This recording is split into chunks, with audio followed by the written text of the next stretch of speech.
esperara. Disculpa, Sofía. Es que fui a la sacristía para preguntarle al padre una duda que me quedó del Evangelio de hoy. ¿Y qué duda fue, Nico? ¿Por qué Juan el Bautista llamó Cordero de Dios a Jesús? ¿Y qué te dijo el padre?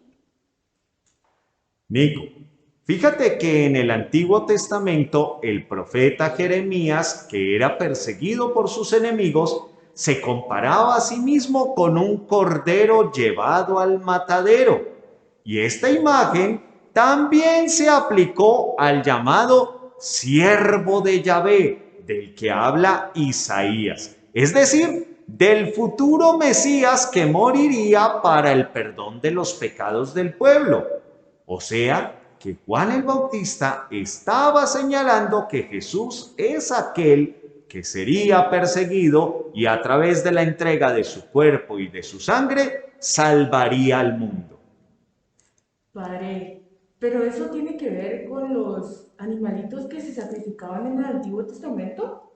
En efecto, Nico, recuerda que Dios le pidió a los israelitas que al salir de Egipto ofrecieran un cordero macho, sin mancha, de 1 año, para comerlo y marcar con su sangre las puertas de las casas, para que no murieran los hijos de los israelitas, mientras los primogénitos de los egipcios sufrían la muerte.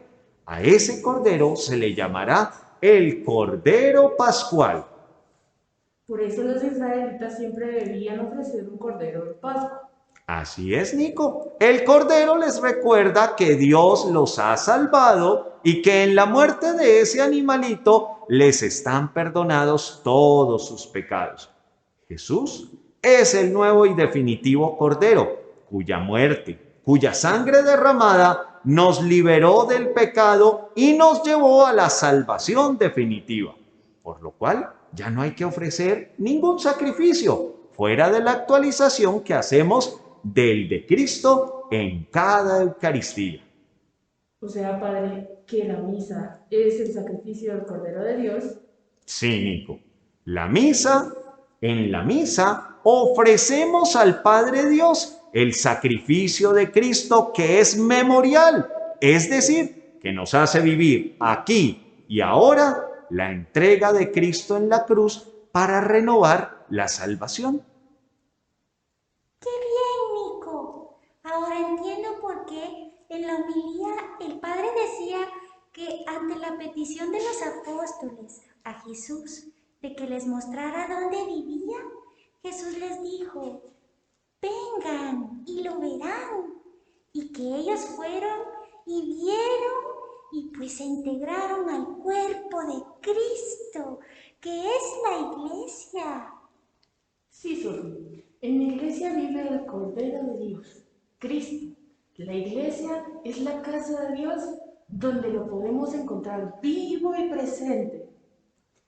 ¡Qué alegría pertenecer a la iglesia y contar con la compañía permanente de Jesús en nuestras vidas!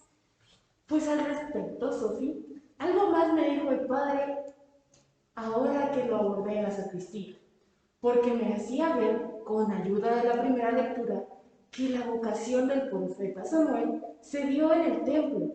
El Padre me decía lo siguiente: Nico, Dios nos llama a conocerlo, amarlo y servirlo en la iglesia.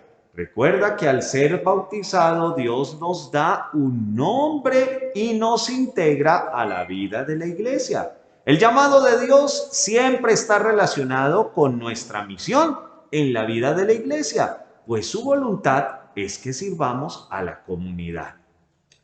Padre, ¿el profeta Samuel fue el que ungió a Saúl y a David como reyes de Israel? Cínico.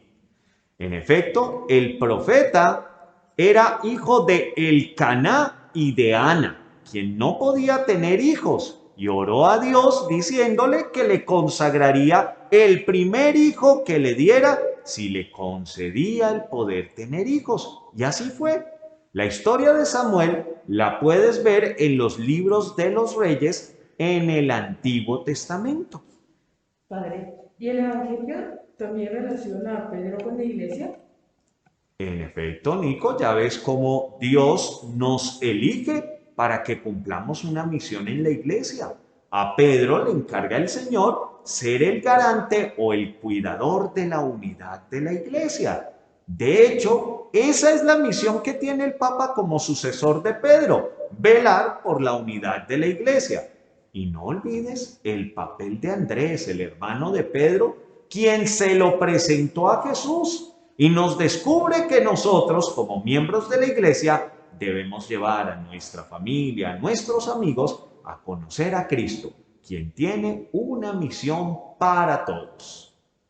Son muchas las enseñanzas que nos deja la palabra de Dios en este día, Nico, porque también recuerda la segunda lectura que nos invita a cuidar nuestro cuerpo, que es el templo del Espíritu Santo. Sí, por eso nos decía la catequista que debemos ser muy cuidadosos con lo que vemos en internet, en el cual debemos navegar siempre en la compañía de nuestros padres, porque hay personas malvadas que se aprovechan de los niños por ese medio. Y también que no debemos dejar que nadie toque nuestro cuerpo.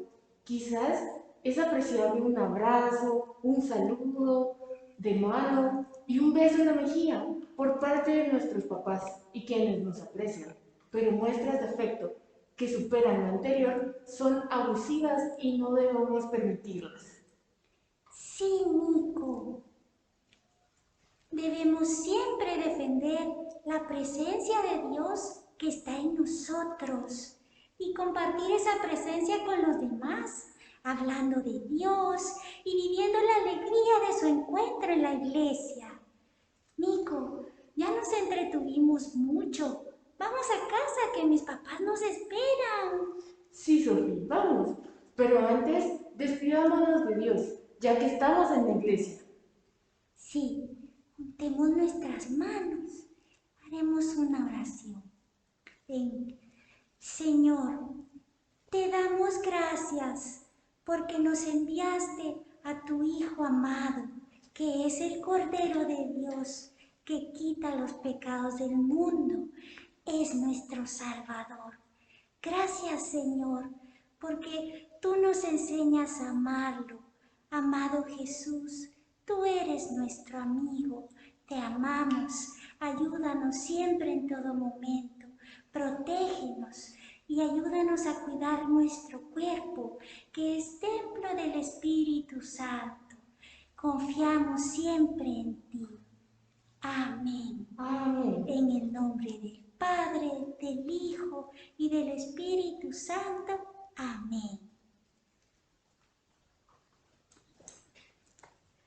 Nico,